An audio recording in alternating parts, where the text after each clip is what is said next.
Hello everybody, this is Jeff Janess and welcome to our first lab exercise on selections, joins, and relates.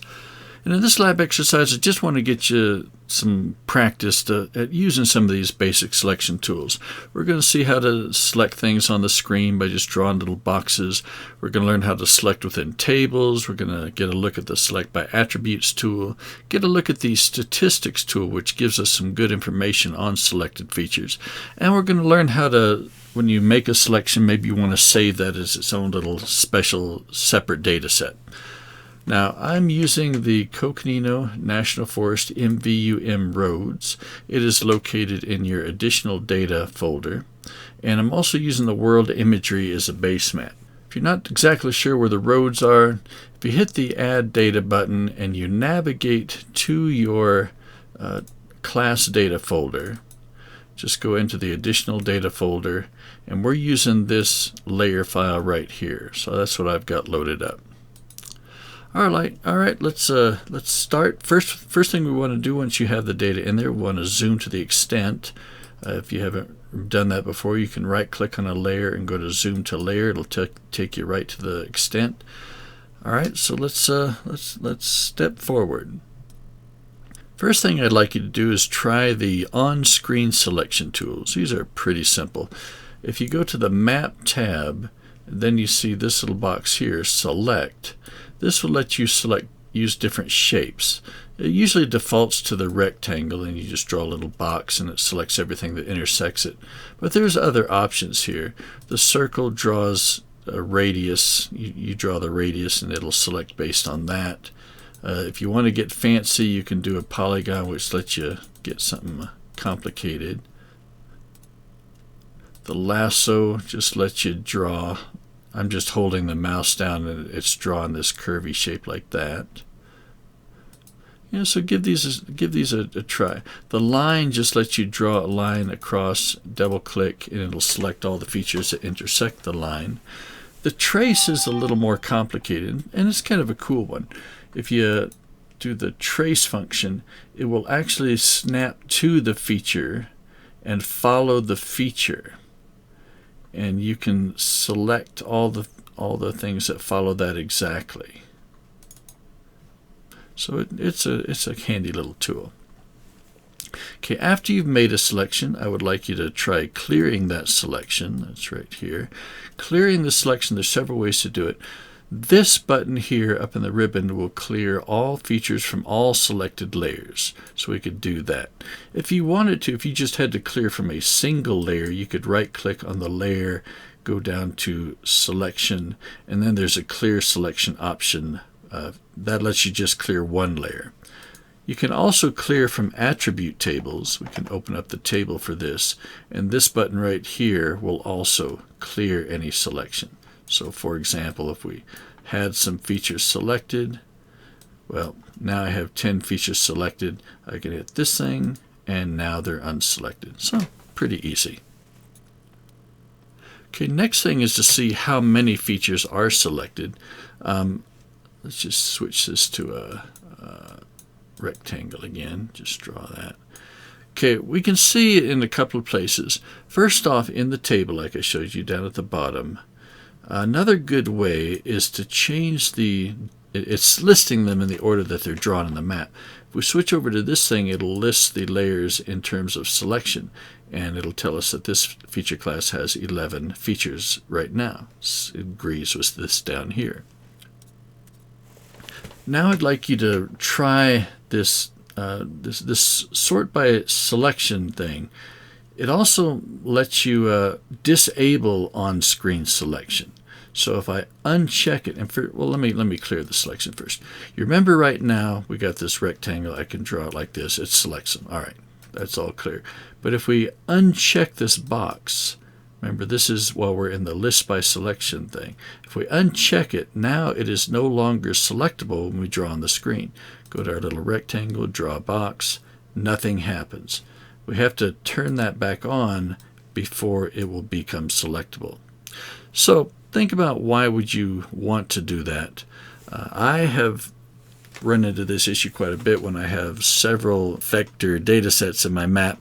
and I want to select from one of them, but I draw my box and I wind up selecting from every one of them, and it just really slows things down. So it's just cleaner, more organized if you just select from the one feature class that you care about. And this is how you set that. You could also avoid selecting from other feature classes if you just switched back over here and you made it invisible. If you turn the visibility off, then selections won't happen on it anymore.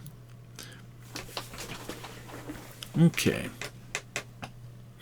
next up we're going to look at the table selection tools and how we can select directly in a table.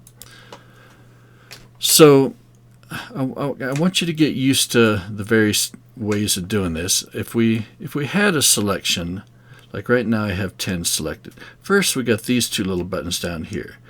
There's 2047 roads. Right now, since I have that option shown, it's actually showing all 2047. And if I was looking for a selected one, I'd have to scroll down before I could find it. So there's one right in there somewhere. Oh, it's a little hard to catch it. There it is. So it's kind of tricky, but I could actually tell this table to only show me the selected features. So could I only show the 10? That's what this button does. So I click this, and it only shows me those features that I actually have selected. So that's a nice little thing to have. Let's switch this back. Now, you can also select by clicking in the gray box here. So I can click this and click. I can drag it down and select up and down. I'm holding the mouse key down. But I'd like you to try this. I'd like you to see how this works. First, I would like you to just click on them and select. Now I'm going to click on this one, and I'm going to hold the Shift key down and click a bottom one down here. So I'm holding the Shift key down as I click. Notice as you hold Shift, it will select everything in between. Maybe I want to unselect a couple in the middle. That's what the Control key does. So I'm going to hold the Control key down and click on number 7. Okay, see how it unselected it. I'm going to hold the Control key down and click on number 11. And again. So the Control lets you toggle it on and off. I'm going to hold the Control key and click on number 7 again, and it reselects it.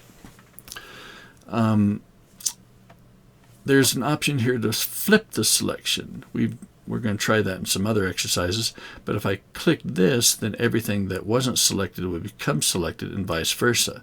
And we'll even see it happen on the screen. See, try it again. See how they switch back and forth. So the flip selection is good for that. The zoom to selection finds the extent of all the features that you currently have selected and zooms the map to them. So that's this one right here. So try that out. Looks like they're pretty well scattered across the Coconino. If I just grabbed a few of these, let's see where those are. Zoom to selection. Again, they're pretty well scattered across the Coconino. Some up here, some down here. Maybe I want to zoom to a single one. There's a couple ways I could do that. I could just select it and hit zoom to selection, and it'd just take me right into that single road. That's fine. But if you don't want to even use the selection, you can actually right-click on any feature. So I'm just going to right-click on number 10. Notice number 10 is not selected, but I still have a menu to zoom to it. So I can click on zoom to it, and it'll take me to number 10 right here.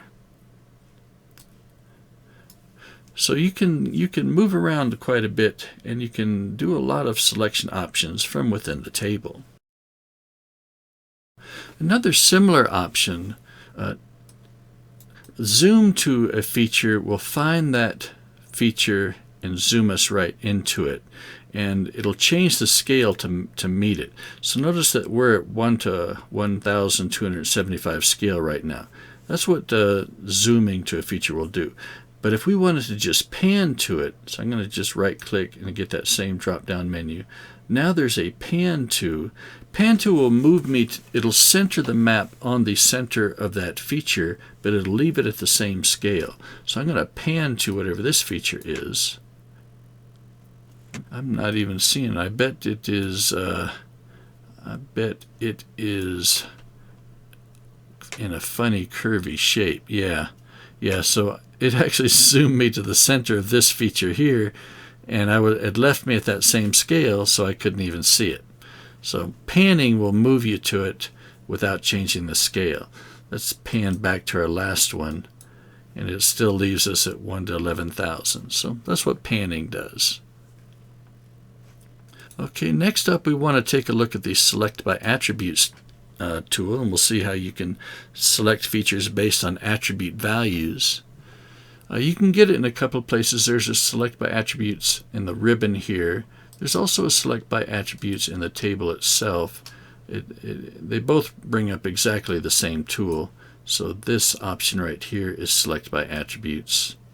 Brings up the exact same window we would get if we clicked this one. Okay, so what shall we try? We're going to try selecting a brand new selection on the roads, and you're going to get a lot of experience at selection types. You know, new selections, adding to selections, removing. So you'll get some practice at that. We want to select where symbol lookup is equal to other public roads, right up here. Other public roads. So this is going to grab all the roads where the symbol lookup value is equal to other public road. And you might notice a symbol lookup is actually the attribute field by which it is symbolizing the roads right now. So this is going to select all of these roads here. If you want to see what it looks like in the SQL mode, I kind of prefer SQL mode. This is attribute field equals the value. Hit apply. We have 156 roads that are classified as other public roads. We wonder where they are. We can just hit the zoom to selection, and here they are scattered across the Coconino. Okay. Oh, I forgot to mention there is this little verify button. That's kind of nice. Sometimes you're not totally sure if you've constructed the query correctly. And this especially applies if you're writing it directly in SQL. So in this case, I can click the little checkbox and it'll tell me that the expression is valid. It's kind of nice because if I try a query and it's going to return zero records, like if I just change this to fake name or something like that, then I checked it, it's going to tell me that the SQL is legal, it follows all the rules, but no records were returned, and that's a warning to me that maybe I got the wrong value in here. Let's try it again. There we go. All right. And sometimes you just got something that's impossible. So if you use like the in operator right here, then tried it, it's going to tell us that that's not correctly formatted. So we have to switch it back to equals. There we go. Try that. Nice thing about this tool too is even if you write it in SQL, like if I change this to not equals, that's a legal query. I can actually switch it back to clause mode and it'll show me what it would look like if I had filled it out that way to start with. Okay, so try all those things out. Another thing to learn here is that you can hit the apply button or you can hit the OK button. Both will perform the query, but apply button leaves this window open so you can keep doing other queries. OK closes the window when you finish. So if I hit OK, it goes away. So both of them have their place, right? Sometimes you want to keep working, and sometimes you know that this is the last query you're going to do, so you want the window to go away. So you choose those based on where you are in your work, in the steps of your work. All right, so actually in the exercise we were doing it is equal to, we hit apply, we had 156 roads selected, so that was what we were expecting. I wanted you to see the SQL mode and the clause mode. I also wanted you to see what the like queries were like. If you remember this one in SQL mode, it is symbol lookup equals this value. But maybe we want to select things where we want to select those where just some text appeared in it. It wasn't that the value is equal to this exactly. But if we wanted to select the highway legal roads, well, there's two categories that are highway legal, right? So if I want to select from both of these, Well, I could do, if I went back to clause mode, I could accomplish this by saying symbol lookup is equal to, hit this, roads open to highway legal, then add a clause, say this is or symbol lookup is equal to the other highway legal. Yeah, that would work, but there's a more efficient way. This is what it looks like in SQL. Let's do it in clause mode, where symbol lookup contains the text highway legal. All right, that'll capture both categories. If we switch to SQL mode, we will see it is now using a like query. It's not using that equals anymore. And in fact, the highway legal has this percent sign in front of it, and it has a percent sign after it. That percent sign, those are these wildcard characters that stand for any number of characters, and they can be anything. So this is basically saying, give me all the rows that have highway legal somewhere in the middle, but it can start with anything and it can end with anything after highway legal. We hit apply. It selects both categories, and now we have 290 roads that meet both categories. So like is a pretty powerful operator. I use that quite a bit. Okay, next up I'd like you to see the statistics tool. It's a pretty handy little tool for just generating any kind of statistics on the selected features. Right now we have 290 roads selected, right? That's this highway legal thing. Let's close this. Here are those 200, and we see them selected here. Now, this attribute table has a field at the end called miles. If we right-click on that attribute field, go to the statistics function, it does a couple of things here. Let's see, let's rearrange these just real quick here. So statistics creates this pane here. We call this a pane, and this little histogram. So both of these together are telling us the statistics on the roads, and specifically on the attribute field miles. We might see that the sum says there are 606 miles of road that meet those two categories. That's in this, we have a column for selection. This is a column for the entire data set. In this data set, there's 3,953 total miles of roads, and 606 are currently selected. And here's a histogram of what the mileage of each of those. I don't think in this example the histogram is very informative. This is a little more interesting over here. Now maybe we want to do something more with these highway legal roads, and maybe there's some project that only requires those. And so why not just export this subset into its own little data set? So we can do that. I'm just going to close these to get them out of the way. We have our 290 roads selected.